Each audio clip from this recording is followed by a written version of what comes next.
nos hemos encontrado una situación en el tema, por ejemplo, de los contratos, muchísimo más compleja de lo que sabíamos. En el tema interior, más compleja de lo que sabíamos. Pero en relación con el tema general de presupuesto, en febrero lo dijimos perfectamente en el presupuesto. Por lo tanto, no tenemos grandes sorpresas en la cuestión esta. A ver, ahora habrá el PAN y el PIN, y por lo tanto ahí es donde se reflejará pues bastante un poco lo que también ha sido nuestro programa, y ahí veremos. Yo creo que vamos a hacer muchas más cosas de las que teníamos planteadas. Doncs home, nosaltres fem aquest vot de confiança de donar una abstenció perquè hi ha coses del pressupost que a la música ens agrada, no? Com seria la baixada de l'endeutament i les inversions que es tenen previstes per aquest any. Però hi ha a l'informe d'intervenció, que al final és la persona que et diu realment com estan els números de l'Ajuntament, hi ha temes que són preocupants, com que no està pressupostat pagar el deute amb la recollida de residus i neteja d'any 2023.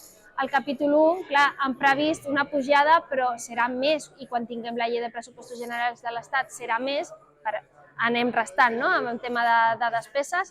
Tenim problemes, ens avisa ja la interventora que dels 4 ràtios que tenim que complir per no ser intervenguts, hi ha 2 que estan en risc.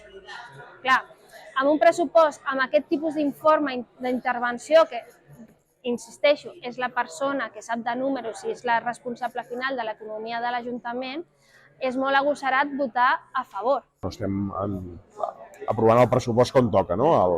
Al desembre de l'any anterior, abans que comenci l'any, que és un canvi substancial respecte a l'exercici anterior. I també que és un pressupost que, evidentment, vesteix moltes dificultats. És un pressupost de tocar de peus a terra, és un pressupost realista, s'han mirat quines són les necessitats de la ciutat, quin és el nostre nivell d'ingressos. Hi ha algunes incògnites, que són les transferències que rebrem per part d'altres administracions, especialment la participació en les transferències de l'Estat, on no hi ha pressupost aprovat i, per tant, no sabem amb exactitud com anirà, però tenim unes estimacions i, bàsicament, el pressupost va per aquí. Va amb la idea de poder fer front a l'exercici 2024 i de poder començar a impulsar les accions que, com a govern, creiem que són necessàries pels propers anys de Sant Feliu. Bé, doncs des de Sant Feliu en Comú Podem hem votat en contra dels pressupostos municipals pel 2024. S'ha demostrat amb aquest pressupost que continuen les mateixes línies estratègiques i és un pressupost continuista tant en ingressos com en despeses, amb les partides, i alguna apreciació puntual com la pujada de les partides d'alcaldia, que no ens agrada, o també moltes coses que encara no sabem perquè no tenim ni pla d'actuació de mandat ni pla d'inversions que puguin definir les línies reals d'aquest mandat.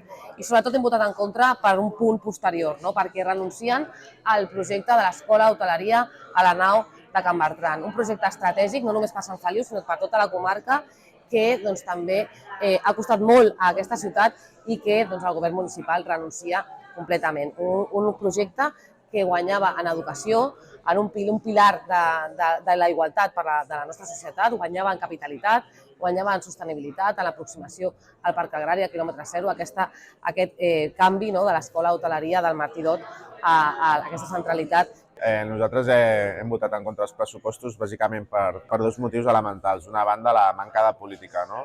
Hi ha ajuntaments on el govern busca l'acord de tots els partits, fent política, anar-nos a buscar quins punts poder incloure.